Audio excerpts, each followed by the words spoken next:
Qanday holatlarda operatsiyadan keyingi jarohat chirishi kuzatiladi?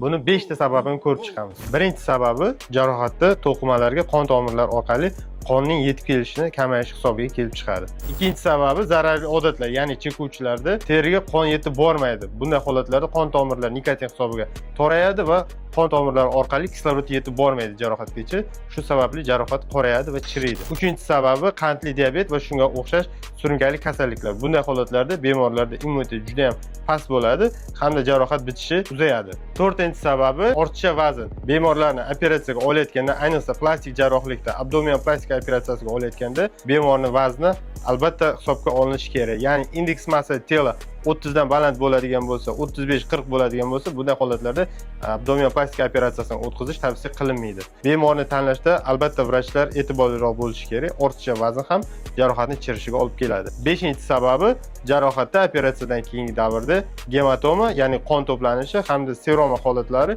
ya'ni sel to'planish holatlari kuzatiladi. Bu narsalarni albatta agarda funksiya qilib olib tashlanmaydigan bo'lsa, jarohat qon aylanishi buzilishi hisobiga jarohat chirishiga olib keladi. Biz bunday holatlarda nima qilamiz? Albatta birinchi o'rinda operatsiyadan oldin bemor bilan sifatli konsultatsiya o'tkazamiz hamda bemorlarni tanlashda ularning vazni, bo'yiga ahamiyat beramiz. Zararli odatlari bormi, yo'qmi, bularga ham ahamiyat beramiz va albatta bemorga bo'lishi mumkin bo'lgan asoratlar haqida tushuntiramiz.